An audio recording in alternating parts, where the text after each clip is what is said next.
Maya Dwi Rahmadani, 21 tahun, mahasiswi UIN Sunan Ampel, Surabaya, yang tewas usai terlibat kecelakaan karena berjibaku mengejar komplotan penjamret tasnya.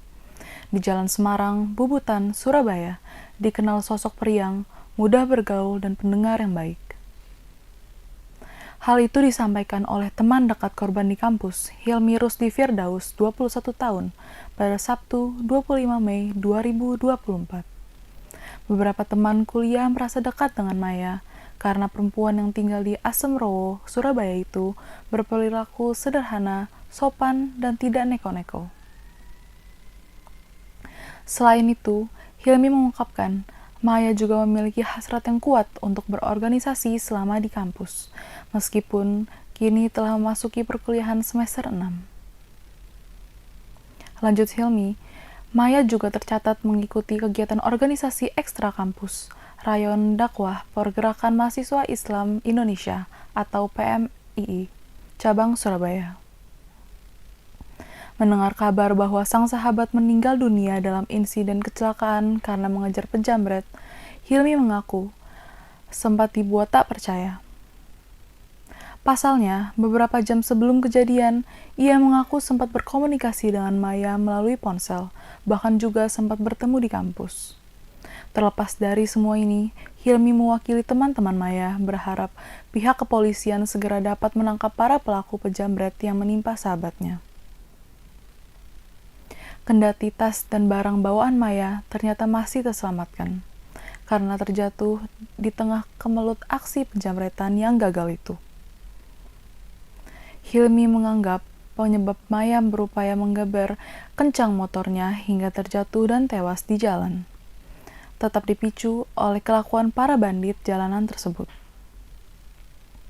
Sementara itu, ibunda Maya, Milah, 44 tahun, tak menampik.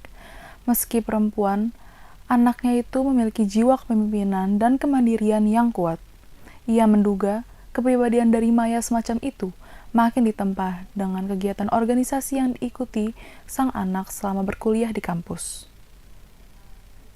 Dari cara berbicara dan berargumentasi, Milah akui selalu dibuat tercengang.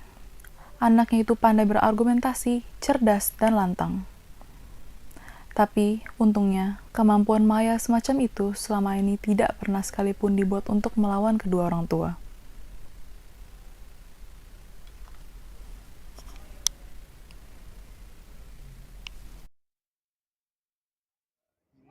Oh, IMA Prodi ya, Ya, IMA Prodi sama Dema. Polmek ada. Sempat ada kayak pesan-pesan terakhir ketika ngobrol terakhir itu. Mungkin kalau pesan terakhir nggak ada sih Pak, tapi banyak apa sering seperti biasanya, keseharian seperti biasanya. Lebih sering nongkrong gitu. Ya, nongkrong sama teman-teman. Oke.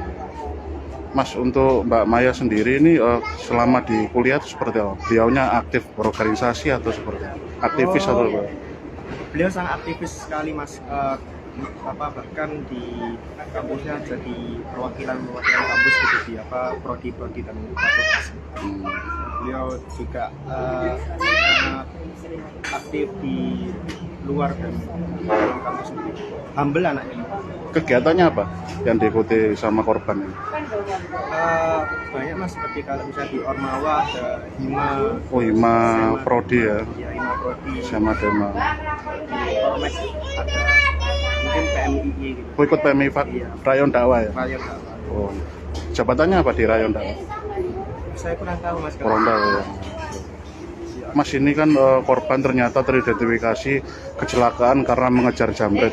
Nah, ini apakah ada harapan pada pihak kepolisian karena kasusnya langsung diatensi oleh Polrestabes Surabaya? Saya harap untuk Polrestabes atau polisi bisa segera melacak lah, dan kami sudah berdoa agar Maya bisa tenang di alam. Peggy Setiawan, 28 tahun alias Perong, tersangka pembunuhan Vina Cirebon, diungkapkan sempat mengganti identitasnya menjadi Robi. Pada Minggu 26 Mei 2024, Suharsono 40 tahun, teman kerja Peggy di Bandung, sekaligus tetangga satu kampung di Desa Kepongpongan, Kecamatan Talun, Kabupaten Cirebon, mengungkapkan Robi sebenarnya adalah nama adik kandung Peggy. Menurut Suharsono, Peggy tidak pernah menggunakan nama Robby sebagai identitas barunya. Pengungkapan ini menambah kompleksitas kasus Peggy Setiawan yang saat ini ditetapkan sebagai tersangka dalam kasus pembunuhan dan pemerkosaan terhadap Vina dan Eki pada tahun 2016. Pihak berwenang kini disebut harus mengevaluasi kembali informasi yang telah mereka miliki terkait identitas Peggy selama masa pelariannya. Sebelumnya, Suharsono menyatakan keyakinannya bahwa Peggy bukan pelaku pembunuhan Vina dan Eki pada tahun 2016. Dalam keterangannya, Suharsono mengungkapkan bahwa pada saat kejadian, Peggy tidak berada di Cirebon, melainkan di Bandung. Menurut Suharsono, pada tanggal 21 Agustus 2016, Peggy menelponnya untuk mengajak bekerja di Bandung. Setibanya di Bandung, mereka bergabung dengan Parman atau paman Peggy dan Ibnu saudara serta Robby adik Peggy yang berangkat bersama ke Bandung bersama dengannya. Selama di Bandung, Suharsono bekerja sebagai buruh bangunan hingga tanggal 27 Agustus 2016. Pada hari tersebut, Suharsono memutuskan untuk pulang ke Cirebon karena tak betah. Setelah sampai di Lewi Panjang, Suharsono melanjutkan perjalanan dengan bus menuju Cirebon dan tiba sekitar pukul 11 malam. Di sana, Suharsono sempat menyaksikan keramaian yang ternyata merupakan lokasi kejadian pembunuhan Vina dan Eki. Awalnya ia mendapatkan informasi bahwasannya peristiwa itu merupakan kecelakaan lalu lintas. Beberapa hari kemudian, Suharsono mendengar kabar bahwa Peggy sedang dicari kepolisian yang terlibat sebagai pelaku pembunuhan terhadap Vina dan Eki. Di rumah Peggy, ibunya bercerita jika Peggy pelakunya. Hal ini membuat Suharsono kaget karena tanggal 27 Agustus 2016 itu Peggy tidak pulang dan berada di Bandung.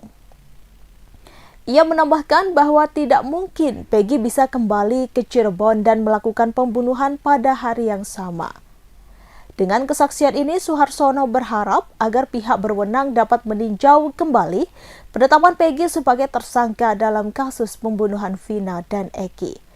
Sebelumnya, Polda Jawa Barat menggelar konferensi pers pengungkapan kasus terkini Vina dan Eki pada tahun 2016 lalu, Minggu 26 Mei 2024.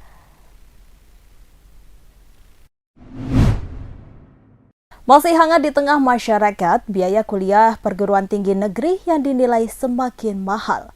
Kenaikan uang kuliah tunggal atau UKT di banyak PTN dikeluhkan sebagian mahasiswa baru dan mahasiswa lama. Namun di salah satu kampus swasta di Kabupaten Sika, Nusa Tenggara Timur justru memperbolehkan mahasiswa membayar UKT pakai hasil bumi. Seperti pisang, kelapa,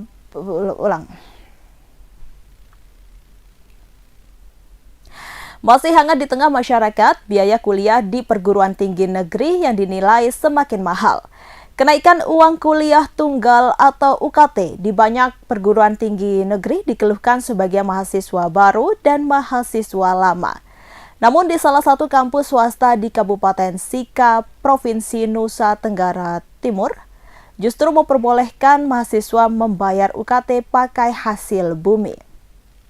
Seperti pisang, kelapa, beras, bahkan mahasiswa yang merupakan anak nelayan boleh membayar UKT dengan hasil laut. Dikutip dari Kompas.com, Universitas Muhammadiyah Maumere telah menerapkan kebijakan ini sejak tahun 2018 silam. Hal itu disampaikan oleh Rektor Universitas Muhammadiyah Maumere, Erwin Prasetyo.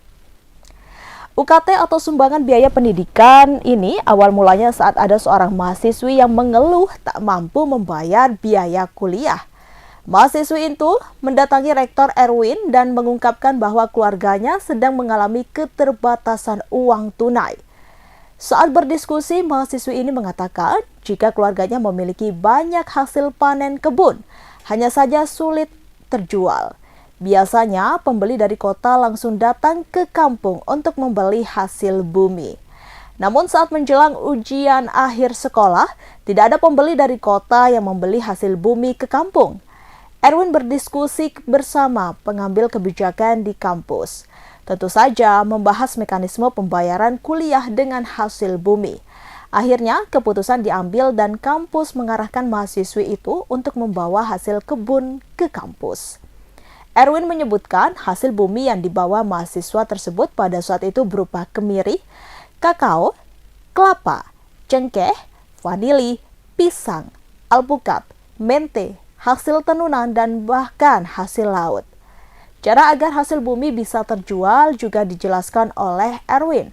Ia bersama timnya lalu mengumpulkan dan membantu menjualkan hasil bumi itu ke Pulau Jawa dan Makassar. Selain itu, dijual kepada Civitas Akademika di Universitas Muhammadiyah Maumere. Ternyata hasil bumi ini justru laris dan terjual dengan harga yang layak sehingga hasilnya bisa untuk membayar kuliah. Pada tahun 2023 lalu, kampus menyewa gudang untuk penyimpanan hasil bumi saat menerima panen kemiri. Lalu menyiapkan 1 unit mesin pemecah kemiri dan mesin freezer atau mesin pembeku. Kemudian bahan ini diolah dan dikirim ke Pulau Jawa hingga Makassar. Rencananya, Universitas Muhammadiyah Maumere akan menggandeng UMKM untuk memproduksi minyak kemiri dan melatih mahasiswa untuk berwirausaha. Erwin mengatakan, hampir setiap tahun selalu ada mahasiswa yang membayar kuliah dengan membawa hasil bumi ke kampus. Selain hasil panen dari kebun, ada pula yang membawa hasil tangkapan laut. Aremania akan menyelenggarakan Musyawarah Nasional atau MUNAS yang akan berlangsung di Dom UMM pada 1 hingga 2 Juni 2024 mendatang. MUNAS Arema 1 ini merupakan cara Aremania untuk membentuk legalitas organisasi.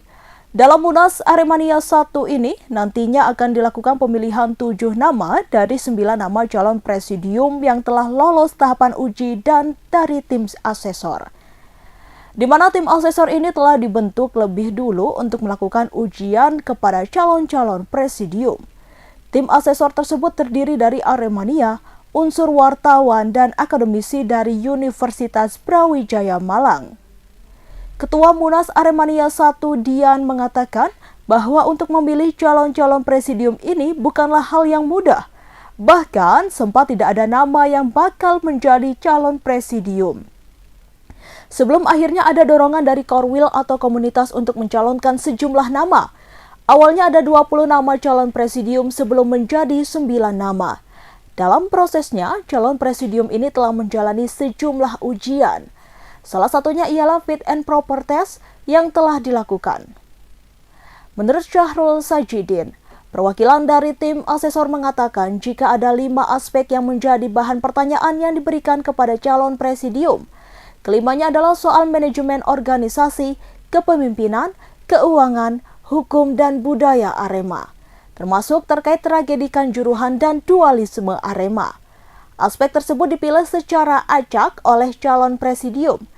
Dari 9 calon presidium ini memiliki karakter yang cukup beragam. Mereka cukup menjanjikan dalam arti adalah pemahaman terkait dengan kultur sepak bola sangatlah memahami. Selain itu, beberapa calon presidium juga mendapatkan pertanyaan soal tragedi Kanjuruhan dan dualisme Arema. Di sini tim asesor menganggap bahwa calon presidium telah menjawab dengan baik. 2 isu besar tersebut yang nantinya bakal menjadi salah satu konsen presidium ke depan.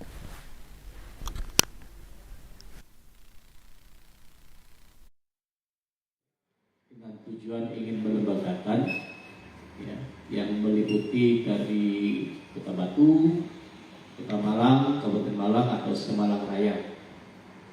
Tugas dari tim 9 ini adalah menyusun anggaran dasar dan anggaran rumah tangga organisasi.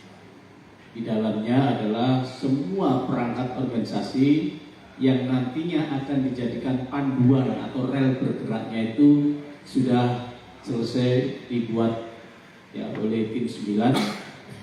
Di dalam tim 9 itu juga ada beberapa yang menjadi asesor, yang Mas Saru nanti akan memperkenalkan diri, beliau dari Brawijaya. Jadi tujuan kami adalah menyusun ADART sampai nanti MUNAS. Download Tribun X sekarang, menghadirkan lokal menjadi Indonesia.